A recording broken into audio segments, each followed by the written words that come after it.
Alright guys, welcome back. I posted a video not that long ago and I didn't really like the way that it was portraying on what I was trying to get across on how a remote starter is actually an extension to your vehicle's ignition switch. So I went ahead and I built this little get up right here. Show you guys. You guys see? I have a hood. I have two hood pins. One's mechanical. One's done by Mercury.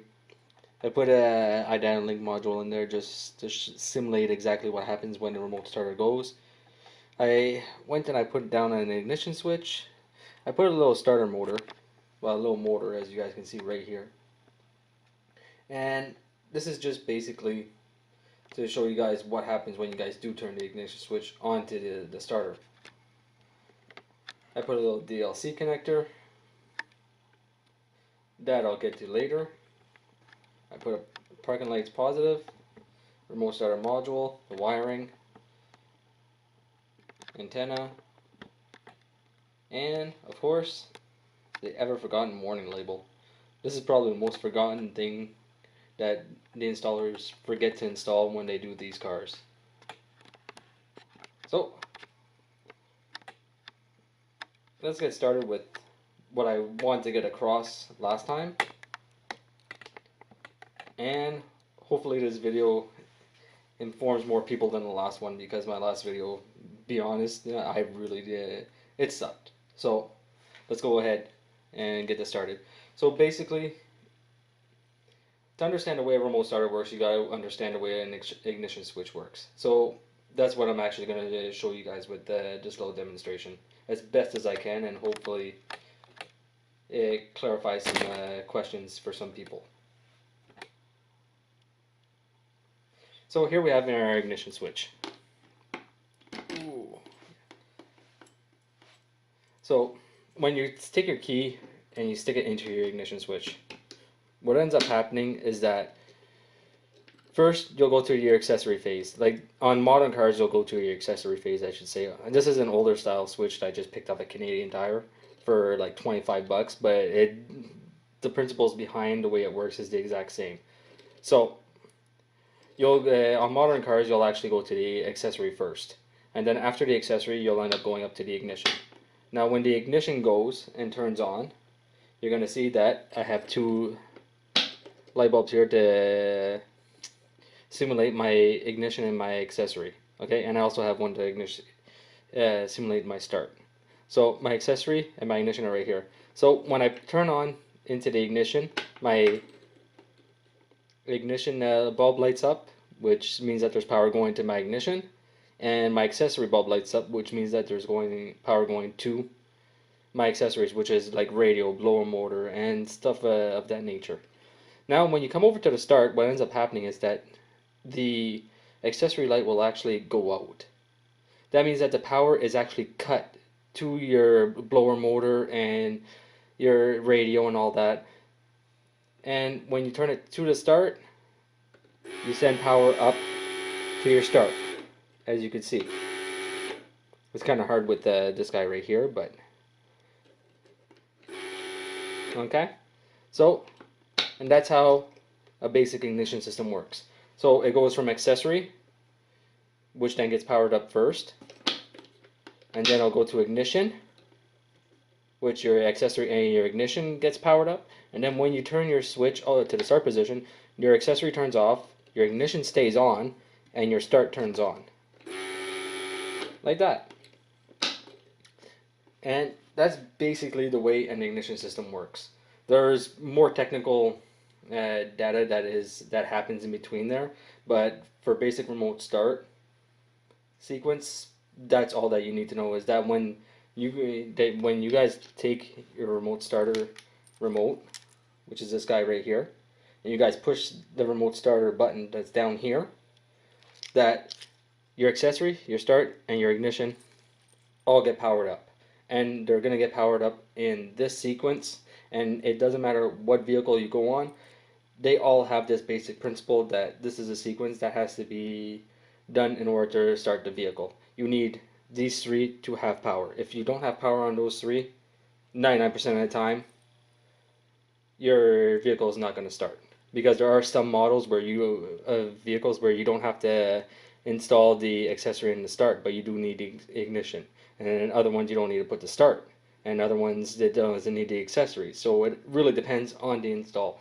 I mean, all that information is going to be with the install guides, and that's a whole other subject. I'm not going to get into that onto this video. So as you saw, you turn your key the first time, it goes to accessory, then ignition, and then start.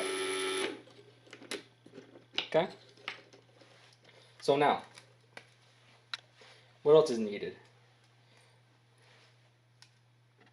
Sorry, not what else is needed. So basically that's how your ignition works. Now we're going to focus over here more onto the remote starter itself, and just to give you guys a general idea on how the remote starter does what it does. It's going to do the exact same thing as your ignition switch, except for it's going to do it remotely. That's why it's called the remote start. Basically, this little guy right here controls everything. Okay, and I'll take and I'll hook up the lock and unlock in the trunk after, just with a test light, just to give you guys an idea of what happens with that also. So I actually have, sorry about that guys, I actually have my hood pin, which is right here. Okay, and this guy is actually functional. I actually did hook him up to, this board actually simulates exactly what a remote starter does, or how it reacts I should say, not what it does when you push that button. And I wanted to make it as realistic as possible with this board. So now I hooked up my hood pin, my hood switch. So basically now it's like as if my hood is open. When I take and I press my button onto my remote start, you're gonna see. Okay, that was my parking lights, and you see, it didn't start. Nothing happened. And this is typical, because the hood switch is actually a safety feature. Now, if you didn't have your hood switch installed, which a lot of people don't install them, installers just don't install them because they're like, oh, it takes too long, and oh, the customer didn't want it, or there's just a bunch of excuses. But what ends up happening if you don't install your hood switch is that if you guys go and a technician is working under the vehicle, and for some reason the remote starter takes off just because there was like a glitch in the system, or it sensed AC voltage or something around that nature, okay, it can actually take and it will start the car. And if that happens, well, if the guy's hands are in the belts or something like that, his hands are gone. Okay, so very important whenever you guys do install these, or if you guys want to install them, first things first, there's two things that have to be done. Okay, take, install your hood pin switch. It doesn't matter if it's this style or if it's this style.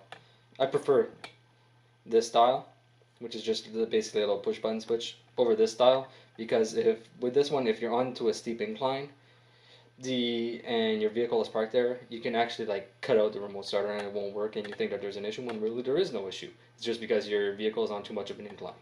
Okay, and this guy right here, very important. Okay, install that, and install that into a place where the technician or whoever that is working on the vehicle after the remote starter is installed sees it.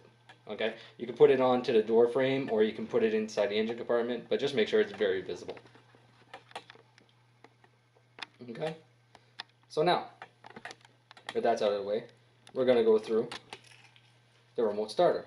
So just remember what I said, that the remote starter is basically your physical switch that is in the vehicle that is controlled remotely by a remote and an antenna, a module, and wiring.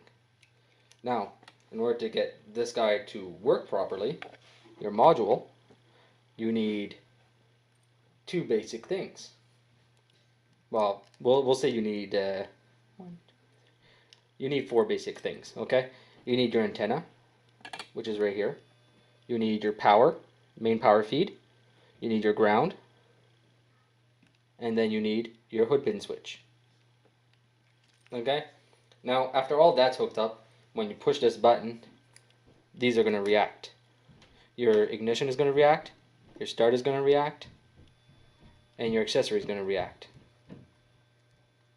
Now, they're always going to react in the exact same way. It doesn't matter what company you go with or what model you go with. There's a basic functionality to remote starters, and they will always react in the exact same way when you push this little start button.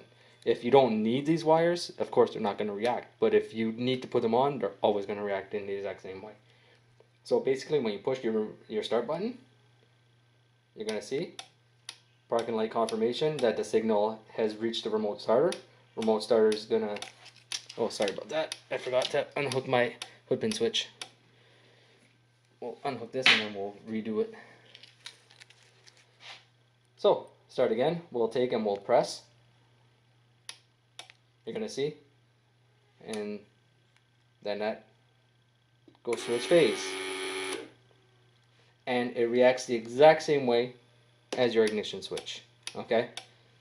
And the parking lights are just there for confirmation that it's receiving a signal and the car has started. Now the parking lights might come on even though the car hasn't started. So it's, that's the downfall with the one-way system. You don't actually know what's going on because the lights can come on and it just doesn't want to work. So that's why two-way systems, in my opinion, are a lot better, even though the one-way system is the most cost-effective way to go for a remote starter. Now, after you press this button, that's how it reacts. It reacts the exact same way. I'll try and get as close up, and I don't want to blind you guys, so sorry if I do.